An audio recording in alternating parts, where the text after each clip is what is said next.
All right, we're back on the ED Radio Podcast. My name's Casey Callan. I'm your host today, joined by certified sex therapist Mark Goldberg. Hi. Today we're going to be investigating some Reddit questions. For those who are not familiar with Reddit, it's an American, this is the Wikipedia definition of Reddit. So it's an American social news aggregation web content rating and discussion website.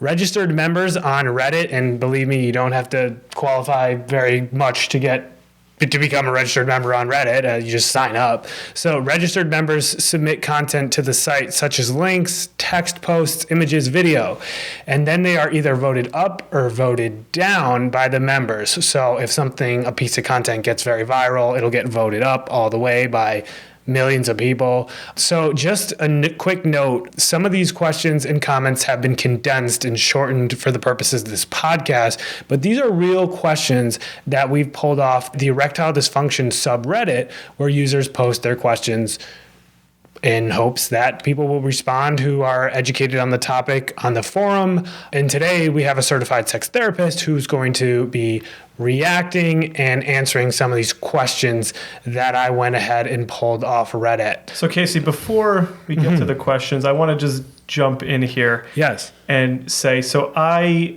am not very familiar with Reddit, but I do know that some of the men that I've worked with over the years do look things up on Reddit. And what I understand is that it's largely an unmoderated forum where people can raise questions and other people can answer those questions. So I want to emphasize this. I am not advocating on this podcast episode to utilize Reddit or other unmoderated forums, because what I have found is that a lot of the content and a lot of the responses do not come from qualified professionals, and they are oftentimes, this is more anxiety inducing than it is anxiety relieving, which certainly does not help anything in this process. So for any of our listeners who are not currently looking for answers on Reddit, I am not suggesting through this episode they go look on Reddit. No, and I hope that this episode can bring some facts and some education to this forum. Let's go ahead and just pull questions off the subreddit of the Erectile Dysfunction subreddit. So if you have questions out there, you can submit them directly to us at erectioniq.com. You could skip the middleman if you want us to address anything on the podcast. But in this case, I have gone into the Erectile Dysfunction subreddit and pulled these questions. All right, I'm kind of excited to see what's out there and see if we can help to make sense and get some clarity about some of these questions. Yes, and I have pulled a lot of questions that are related to your expertise, Mark, which is the psychology and the psychological end of erectile dysfunction. So there's a lot of questions that I have not touched today that would very much be best addressed by a urologist or a primary care provider. But these questions I did cherry pick tend to lean towards the more psychological questions. All right, perfect. Let's get in there. Okay, so headline on this question is, so is it better to fix psychological and performance ED before pursuing a love interest? It's really a clinical judgment question. And what I mean by that is I think people are made up differently in terms of what they are looking for in a sexual relationship and in a relationship in general. So if a person is asking this question from the vantage point of wanting to get on a dating app for a quick hookup, that's going to be very different than somebody who is looking to settle down in a relationship and maybe build a family. These are two very different pursuits. So I'm not sure what the user or the writer here means when he says before pursuing a girl. Okay, so I'll read a little bit more. So as those of you who are familiar with Reddit know, there's the headline, and then you can add more content in the body of the replies. So the user has also added, is it better to wait, build my self-esteem, tackle my anxiety problems first before pursuing dating and casual hookups. This user said they are very concerned about causing ED trauma for themselves and making performance anxiety worse. This Reddit user said that they did have anxiety and they think it would mess them up, and they don't want to regret this particular opportunity that they have with pursuing a love interest. I'm not necessarily worried about trauma, but I can understand that pursuing too quickly when you're not ready can lead to increased performance anxiety and unwanted outcomes of erectile dysfunction. And I definitely can understand not wanting to engage in that type of loop. So generally speaking, if a person is interested in pursuing a hookup or casual dating, I think the route of first addressing performance anxiety on by oneself is probably advisable to the extent that it is possible to do that. So let me explain what I mean. Obviously, without being in the situation, it is going to be very difficult to know how well you have actually addressed the performance anxiety. There are a number of things that people can do from an individual perspective to better regulate the anxiety that they experience. At the same time, until they get into the situation, we're just simply not going to know how effective that is going to be. So for somebody who is going to get a one-time shot at this, I think spending some time trying to understand the nature of the performance anxiety, what they can be doing to address the performance anxiety, how they can work on better regulating their feelings both leading up to and in the moment is probably the direction that I would encourage them to look at. Now, obviously, I recognize this is a very broad blanket statement. I do not know anything more about the writer. I don't know the writer's age. I don't know where he is in his life. But as a general rule, that's probably what I would advise. Okay. Let's move on now to the next question I'm going to have our certified sex therapist respond to. And this Reddit user says, please, somebody help. I'm at a loose end and I feel like my life is over. I just want to be able to get hard without using Viagra. I've ended up getting dependent on Viagra. She loves having sex with me, but when I don't have Viagra, I just don't seem to get hard enough half the time. And it really frustrates both of us. I've quit smoking and am now vaping, quit alcohol. I'm worried it could possibly be physical, but also mental because of my nerves and stress. Can somebody who is an expert in this field message me? No, we're going to be podcasting you right now. I'm on the verge of a nervous breakdown. I don't know what else to do. So this user is asking quite simply, please somebody help. I'm at a loose end and I feel like my life is over. I just want to be able to get hard without using Viagra. What are your thoughts on this one? So the first thing I want to say is that I feel the pain in that headline. Just like there's a real desperation, and any person who's been there, any man who's been there in terms of erections and really desperately wanting a solution, it's very, very difficult and very painful. The silver lining for this user is that, or this writer is that at least with Viagra he's able to get the type of response that he wants. But that being said, like many men, they don't like to feel like they have that dependency. They appreciate the spontaneity. And it really, really, really feels devastating and catastrophic. And I want to make sure the listeners understand that like this is obviously a Reddit post, but even in these posts, there really is a lot of pain and a lot of desperation. In terms of the actual issue that the writer here is describing, one thing I don't know is I don't know the writer's age. So, I mean, certainly, like I've mentioned so many times in the podcast, I'll say this again, you got to get a physical exam.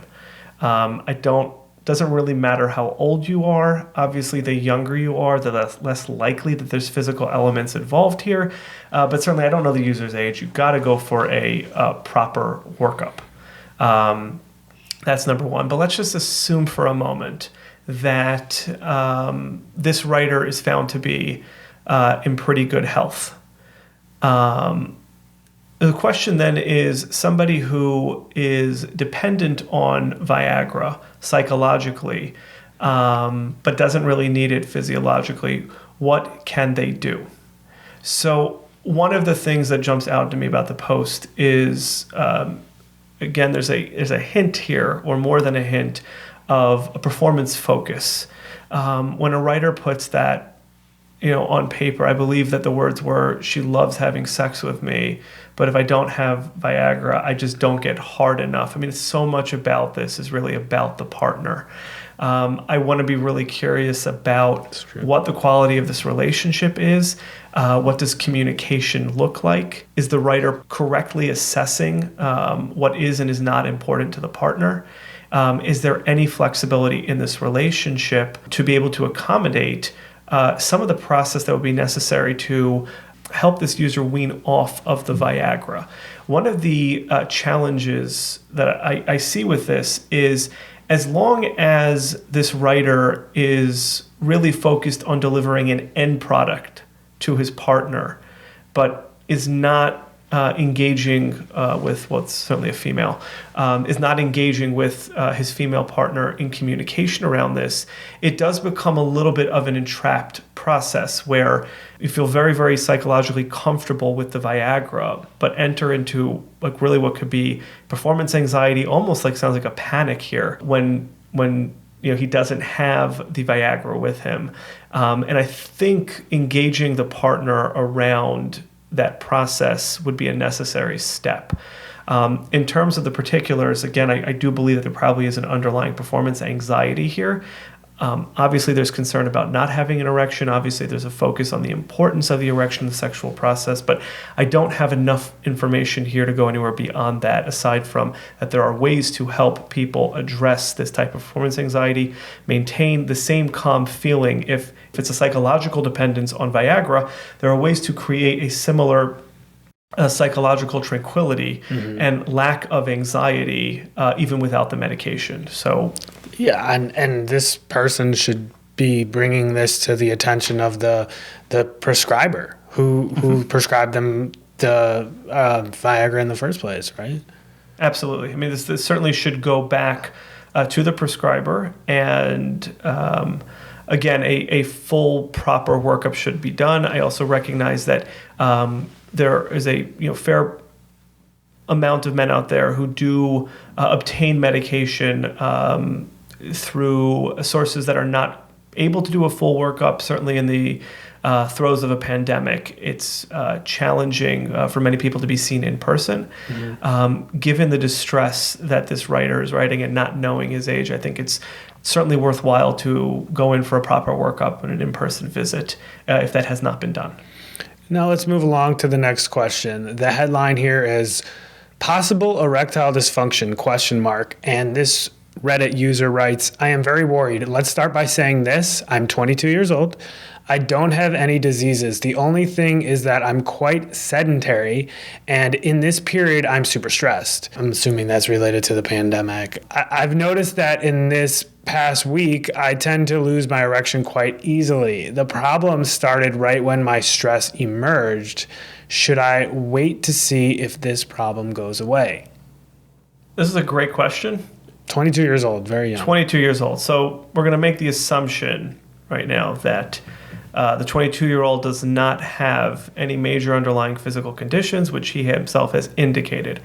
Obviously, when there is prolonged sexual dysfunction at any age, it is imperative that you do seek medical attention to rule things out. Of course, psychological factors, relationship factors, stress, anxiety can create prolonged erectile dysfunction. That's absolutely 100% possible.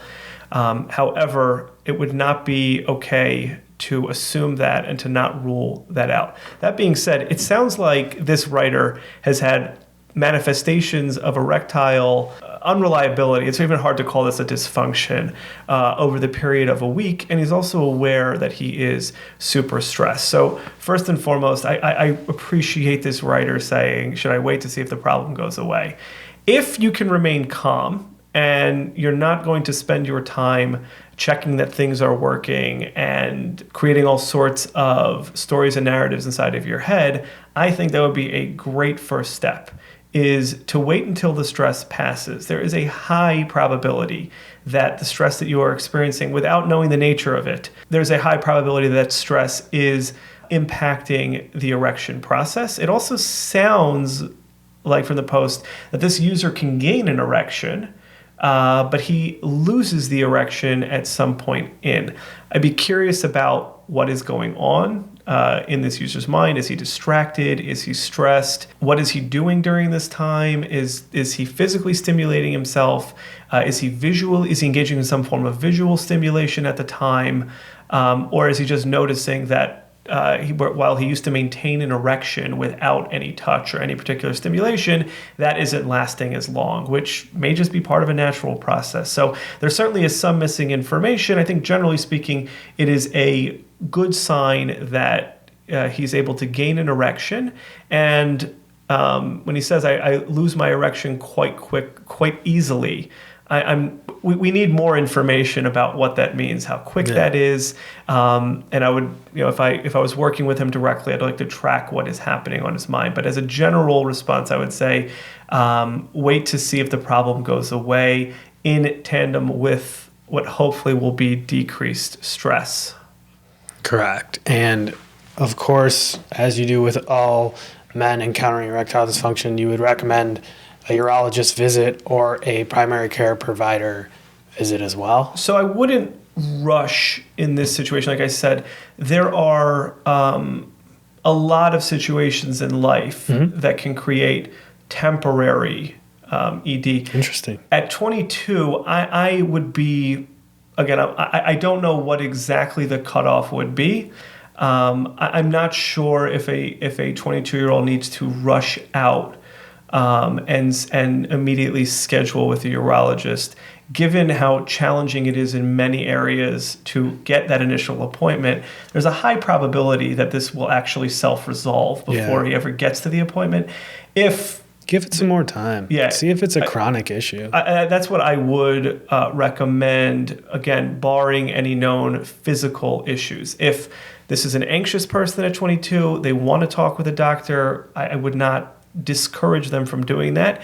And with the access to telehealth, if this 22-year-old has a primary care physician already and is under medical care, if it's not that big of a deal to schedule an appointment and run this by a physician, I think that would be appropriate as well. However, if this is a 22-year-old who's not under specific medical care, does not have somebody who's following him, and does not have a urologist, 1 week under higher levels of stress, as an example, if this 22-year-old happens to be in finals at college and he's noticing that under that level of stress he's not getting erections, I don't think there's a need to rush out and seek medical care, barring any additional factors here that we don't know. Yeah, this user did mention that during this period, this particular time period, that they are finding themselves more stressed, and they believe that might be related to the ED. They did not specify if it's a finals situation or if it's a pandemic-related stress, so we're going to have to leave it at there and move on to the next question, which is from a woman's perspective.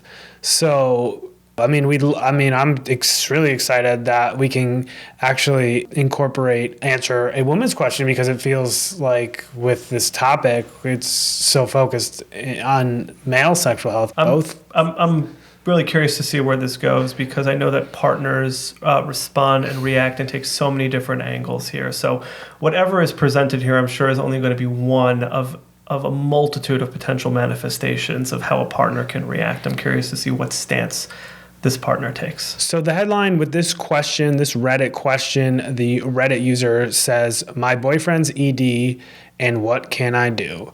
So that's the headline. Here's the body. "We've been together for around 5 years. He stopped getting hard about 1.5 years into the relationship. It's still been like that. He's not comfortable talking about it. He saw a doctor, and after tests, the doctor said it's all in his head. He gets hard otherwise. It's just when it's time to penetrate is when he goes soft. What can I do to help my boyfriend out? This Reddit user writes, he feels bad about it and has started to withdraw from me. And at the end, there's a frowny face, that emoji that was added in there. So that's a tough one. That's a tough one. This is a really, really tough one. I just appreciate the angle that this writer is coming from about what can I do to help him out. It sounds like she's not really internalizing too much in terms of blame. Now, I don't know what might be behind the post, but just based on what I'm hearing, it's really a question that she has about what she can do to help him, not what she can do to rectify the situation because she needs him to have an erection. I think also really important for our listeners to hear, I think the ending line here was he feels bad and he started to withdraw. And that's where, like you mentioned, there's a frowny face. And I think that is just such a critical message for our listeners to hear.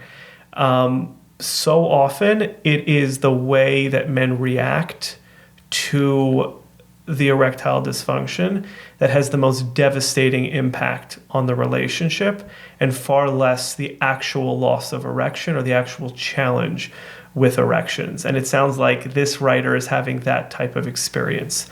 She's also been grappling with this for 1.5 years, as obviously he has. And it doesn't sound like she's going anywhere. They've built a really solid relationship. They're 5 years in, but for 1.5 years, which really is a significant time, it's about 30% of the relationship, there have been these sexual dysfunction struggles. This writer doesn't say, I'm on the brink, I'm about to leave, I can't take it anymore. She's pretty much committed and in this relationship. And that's also another important point I see more often than not, is that men, certainly in the heterosexual relationships, but it could really be in any type of relationship, have convinced themselves that this is more detrimental and devastating to the relationship than it actually may be. There's something really solid about this relationship. Now, let's kind of come to her core question. What can I do to help him out? So I am not sure when you say help him out what you mean. Do you mean, how do I create some kind of connection? How do I create an atmosphere where this is okay? Or maybe what this writer means is, how can I help him resolve the erectile dysfunction? I think the latter is a lot more challenging. And generally, I don't recommend that partners take that responsibility on themselves. At the end of the day, that's a very heavy burden to be carrying, to think that there's something that you can or cannot be doing. And I think seeking advice, and I don't know what the responses to this post were, I think can be very disempowering in a lot of ways. I think they can be degrading depending on what the responses have been.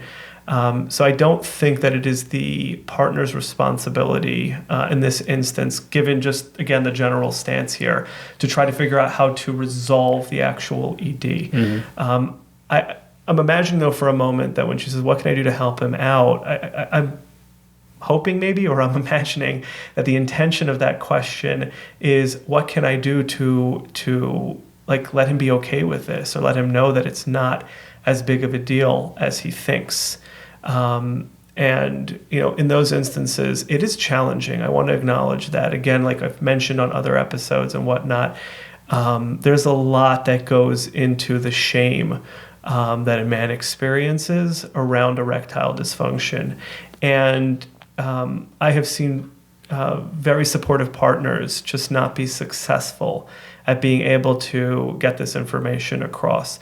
Sometimes it takes talking to somebody outside of the relationship to really help with that. Obviously, there's a lot of missing information here about what the messaging has been, both in his life leading up to this point and what the communication looks like between this couple. I think what I would message to him is that it's important that he see how committed of a partner that he has and how much she is actually in his corner, trying to help him just with the struggle that comes around experiencing erectile dysfunction. I think that's a really important message for him.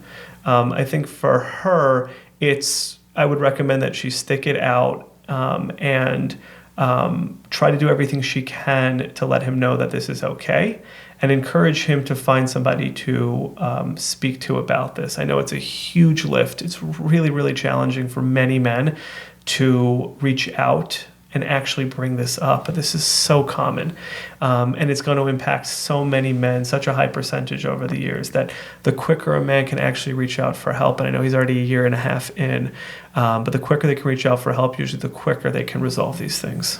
Ladies and gentlemen, you've been listening to the Erectile Dysfunction Radio Podcast. And of course, if you want to learn more, we encourage you to visit erectioniq.com. And if you have a question that you would like answered on the podcast, please feel free to send us a message there. Thanks again.